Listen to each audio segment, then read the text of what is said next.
Good morning everyone. Welcome back to our online class again. In the last class we were discussing about civil disobedience movement.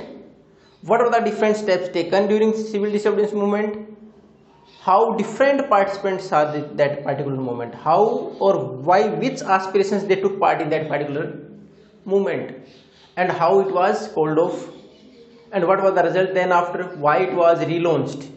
We have read about different conditions at that time. हमने पढ़ा था कि civil disobedience movement, सविनय अवज्ञा आंदोलन, किस प्रकार इसकी शुरुआत हुई, क्यों की गई थी, किस प्रकार गांधी ने पहले 11 मांग रखी, लॉर्ड इरविन ने एक भी नहीं मानी, उसके बाद इन्होंने उसकी शुरुआत की थी सोल्ट मार्च से।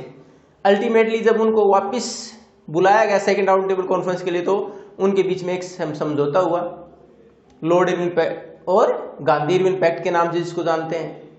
उसके बाद उन्होंने सेकेंड राउंड टेबल कॉन्फ्रेंस में भाग लिया, लेकिन वहां उनकी बात नहीं मानी गई।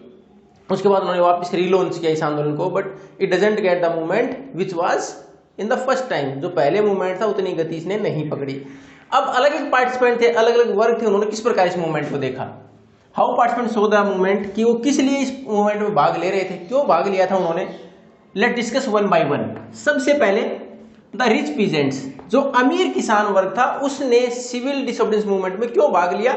और हमने नॉन कोऑपरेशन के टाइम पर भी पढ़ा था, और अब सिविल डिसोबीडियंस मूवमेंट में भी अल्टीमेटली एक ही मकसद था, स्वराज, खुद का शासन। तो इनके लिए स्वराज का मतलब क्या था, यानी लोगों ने क्यों पार्टिसिपेट किया, इनके लिए स्वराज का मतलब क्या था। जैसे इससे पहले हमने नॉन कोऑपरेशन के टाइम पर पढ़ा था कि जो ट्राइबल्स थे उनके लिए क्या मतलब था, प्लांटेशन वर्कर्स थे उनके लिए क्या मतलब था स्वराज का। तो इसी प्रकार सबने अपनी अपनी नजर से देखा था इसको।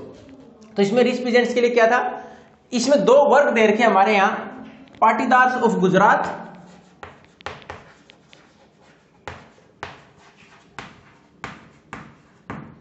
पाटीदार्स ऑफ गुजरात, और दूसरा हमारे पास क्या है, जाट्स ऑफ उत्तर प्रदेश। ये दो उस वक्त रिच पीजेंट्स, अमीर किसानों के वर्ग थे।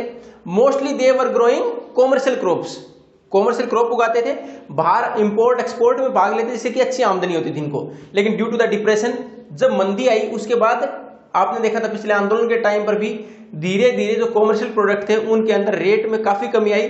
दे वर नॉट एबल टू पे देयर रेवेन्यू, सरकार उनके ऊपर जो टैक्स लगाती थी वो पे करने में अब ये सक्षम नहीं थे, या इनका प्रॉफिट कम हो रहा था। तो जो रिच पीजेंट्स थे इन्होंने क्यों पार्टिसिपेट किया, क्योंकि ये कॉमर्शियल क्रॉप उगाते थे, रेट धीरे धीरे कम हुए, इनको नुकसान हो रहा था। उसके बाद जो सरकार के रेवेन्यू रेट्स थे उनके खिलाफ इन्होंने आंदोलन में भाग लिया था। और even they persuaded the reluctant members, यहां तक कि अपने ग्रुप के जो लोग इच्छुक नहीं थे आंदोलन में भाग, उनको भी इन्होंने सहमत किया, कन्विंस किया कि इसके बाद हमें ये सुविधाएं मिलेंगी, हमारे जो इंटरेस्ट रेट, जो हमारे पर रेवेन्यू रेट्स हैं वो कम होते चले जाएंगे। तो इसलिए इन्होंने किस लिए पार्टिसिपेट किया था सिविल डिसोबीडियंस मूवमेंट में, सिविल डिसोबीडियंस मूवमेंट में इन्होंने पार्टिसिपेट किया था रेवेन्यू रेट्स को कम करने के लिए, ताकि रेवेन्यू रेट्स कम हो जाएंगे, माफ हो जाएंगे, तो इनकी इनकम बढ़ेगी। लेकिन जैसे ही आंदोलन को बीच में ही वापस ले लिया गया, without revising the revenue rates, कोई रिवीजन नहीं हुआ उसके अंदर कि कम किए गए हो इस प्रकार से, तो उसके बाद जब ये आंदोलन दोबारा शुरू किया गया तो ये इसके अंदर पार्टिसिपेट नहीं किया इन्होंने। क्यों नहीं किया, क्योंकि पहले वाला किया, इतने जोश के साथ इन्होंने भाग लिया था, लेकिन इनको कोई बेनिफिट उसका नहीं मिला था। तो रिच पीजेंट्स ने किस लिए, फॉर द रेवेन्यू, कि उनकी रेवेन्यूज कम हो जाएंगे, उनके ऊपर रेवेन्यूज है जो उनके ऊपर रेवेन्यू रेट से गवर्नमेंट के कम हो जाएंगे। दूसरा है पुअर पीजेंट्स। अब पुअर पीजेंट्स क्या थे, ये ज्यादातर they were working on the rented land, और they were going to take the land on rent. वो बड़े लैंडलॉर्ड, बड़े जमींदार थे, बड़े किसान थे, अमीर किसान थे, उनसे रेंट पर जमीन लेके खेती करते थे। अब रेंट रेट्स तो हाई थे, अब ये चाहते थे कि वो रेंट है वो कम हो जाए। अब देखो इसके खिलाफ जा रही है बात, तो ये इनके खिलाफ जा रही है, जो लैंडलॉर्ड्स हैं, रिच पीजेंट्स के खिलाफ जाएगी, क्योंकि ये चाहते हैं इनका रेंट जो दिया गया जमीन का, जो रेंट ले लेंगे, कम कर दिया जाए, माफ कर दिया जाए।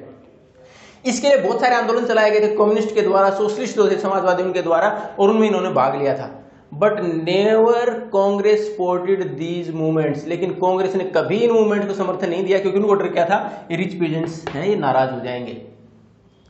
तो जो पुअर पीजेंट्स थे इन्होंने किसके लिए पार्टिसिपेट करना, कुछ जो भी वर्ग इन्होंने पार्टिसिपेट किया किस लिए किया था, कि उनके जो रेंट लिया जा रहा है, जो जमीन जिसके ऊपर किराए पर खेती कर रहे हैं, रेंट पे कर रहे हैं, उसका वो रेंट माफ हो जाए। लेकिन इस तरह की डिमांड वो रिच पीजेंट के खिलाफ थी, और कांग्रेस भी ज्यादा विलिंग नहीं थी, कांग्रेस ने भी ज्यादा सपोर्ट नहीं किया था इस आंदोलन को, इसलिए धीरे धीरे इन्होंने भी पीछे हटना शुरू कर दिया।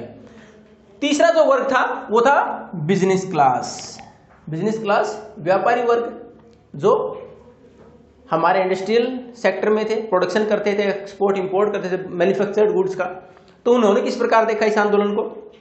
उनके अनुसार उस टाइम के ऊपर जो फर्स्ट वर्ल्ड वॉर हुआ था, तो आपने पढ़ा है 8th क्लास में पढ़ा था, 9th में पढ़ा है कि जब फर्स्ट वर्ल्ड वॉर हुआ दे अर्नड ए ह्यूज प्रॉफिट। उन्होंने इंक्रीज देयर प्रोडक्शन भी बढ़ाया और बहुत सारा पैसा कमाया था, बहुत प्रॉफिट लिया था। क्यों? The major industrial countries were involved in the war, वो युद्ध में शामिल थी। And production increase in India, बाहर भी प्रोडक्शन बढ़ाया गया। जैसे हमने देखा था आयरन स्टील इंडस्ट्री हमारी बहुत ज्यादा डेवलप हुई, तो इन्होंने बहुत पैसा कमाया था फर्स्ट वर्ल्ड वॉर में। अब उनको प्रॉब्लम क्या थी? फर्स्ट वर्ल्ड वॉर के बाद एक तो इनके ऊपर टैक्स बढ़ा दिए गए, दूसरा इंपोर्ट ज्यादा आना शुरू हो गया, बाहर से इंपोर्ट आ रहा था, तो इनके जो व्यापार था उसको नुकसान हो रहा था। इनका सामान है वो नहीं बिक पा रहा है क्योंकि बाहर से आ रहा है, सामान सस्ता है, इन्होंने यहाँ के इनके ऊपर टैक्स बढ़ा रखे थे, तो इससे इनको प्रॉब्लम हो रही थी। दूसरा, जैसे आज हम जो भी चीजें हमारी एक्सचेंज करते हैं बाहर, इंटरनेशनल अगर हम बिजनेस की बात करें, व्यापार की बात करें, किस प्रकार है? डॉलर हम काउंट करते हैं डॉलर के अनुसार। उस टाइम था स्टर्लिंग, डॉलर की बजाय जो जिसके एक्सचेंज रेट किसके बदले में होते थे? स्टर्लिंग के रेट। तो स्टर्लिंग के रेट ज्यादा हाई थे, यानी आज जैसे $1 में 73 रुपये होते हैं, उस टाइम पर स्टर्लिंग में वैसा रहा होगा। तो इससे इनको इंपोर्ट में नुकसान होता था क्योंकि बाहर से जो सामान आ रहा है वो जिस प्रकार यहाँ सस्ता है, लेकिन जैसे ही ये अगर वहां बाहर एक्सपोर्ट करना चाहे तो स्टर्लिंग के बदले में, यानी आप वहां एक्सपोर्ट करेंगे तो आपको कितने स्टर्लिंग पे करने पड़ेंगे। अब उसके लिए अंदर रुपए की कीमत ज्यादा हो जाएगी, यानी रुपए ज्यादा देने पड़ेंगे। तो ये चाहते थे कि एक तो उनके ऊपर ये जो बिजनेस क्लास ने पहले प्रॉफिट कमाया था, गवर्नमेंट के द्वारा जो रिस्ट्रिक्शन थी वो उनको हटाना चाहते थे कि थोड़ा आसान हो जाए इनके लिए व्यापार करना, इंपोर्ट बाहर से आ रहा उसके ऊपर रोक लगा दी जाए। तो इसके लिए इन्होंने इसमें पार्टिसिपेट किया था। और उसके साथ साथ इन्होंने क्या किया कि अपने खुद के ऑर्गेनाइजेशन बनाए, 2 संगठन बनाए। इनमें से एक तो आज भी रिलीवेंस है, बार बार आप उसके बदले में कॉमर्शियल जो हमारी जितनी भी एक्टिविटीज है उसके बारे में आप पढ़ते हो, तो कॉमर्शियल जो न्यूज दी जाती है, यहाँ तक कि हमारे यहाँ कॉमर्स के लिए, वाणिज्य के लिए मंत्री तक अलग बनते हैं सेंट्रल गवर्नमेंट में।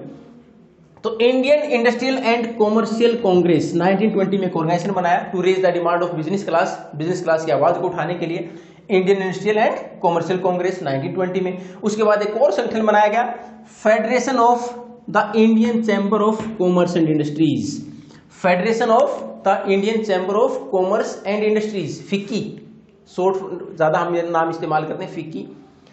तो ये 1927 में, just to raise the demand of the industrial class की क्या कुछ हमारे सामने समस्याएं हैं इंडस्ट्रियल क्लास को, किस प्रकार उसको रेटिफाई किया जा सकता है, क्या कुछ उनके लिए किया जाना चाहिए, क्या पैकेज दिया जाए, आज भी डिमांड करती है सरकार से।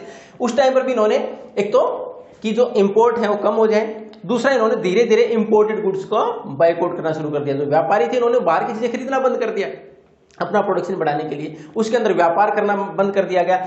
Even they provide financial assistance और financial help to the movement, यहां तक कि जो जब भी सहयोग की जरूरत पड़ी इस आंदोलन में कांग्रेस को या बड़ी जो भी हमारी पार्टियां जो पार्टिसिपेट कर रहे थे उन लोगों को, तो उन्होंने फाइनेंशियल असिस्टेंस भी दी, पैसा भी दिया, ताकि जैसे ही आंदोलन कामयाब हो जाएगा उसके बाद जो उनकी व्यापार की कंडीशन है, उनके ऊपर जो टैक्स वगैरह लगाए जा रहे हैं, या इंपोर्ट एक्सपोर्ट की जो प्रॉब्लम्स आ रही है, या फिर उनको व्यापार एक्सपेंड करने में जो परेशानी आ रही है, वो सारी हटा ली जाएंगी और उनके लिए व्यापार करना, प्रोडक्शन करना, अपना expansion of the trade as well as their industries, जो हमारा विस्तार है इंडस्ट्रीज का, वो ज्यादा अच्छा हो जाएगा। इसके लिए उन्होंने इस आंदोलन में भाग लिया था। लेकिन जैसे ही आंदोलन बीच में गांधी जी के द्वारा इट वाज कॉल्ड ऑफ, बीच में वापस ले लिया गया and he was there to take part in second round table conference, second round table conference में भाग लेने चले गए। अब उसके बाद जब वो आंदोलन वापस चलाया गया, they were not willing to take part again, वो वापस इच्छुक नहीं थे, क्योंकि एक तो इतना लंबा आंदोलन चला उसके बाद भी कोई रिजल्ट नहीं निकला। दूसरा, इनको लग रहा था कि it can turn into militant activities, अभी जो आंदोलन है थोड़ा सा हिंसक हो सकता है, तोड़फोड़ हो सकती है, तो इससे व्यापार को नुकसान होगा। दूसरा, it can extend to a longer period of time, लंबे समय तक चलेगा तो व्यापार बाधित होगा।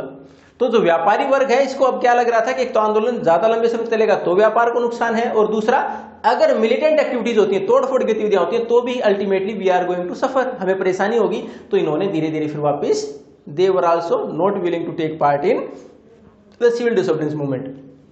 अब उसके बाद इसमें और वर्ग हैं, जैसे वर्किंग क्लास की बात करें, उसके बाद महिलाओं ने किस प्रकार पार्टिसिपेट किया, तो we are going to continue about the remaining topic in the next class. Thank you and have a nice day.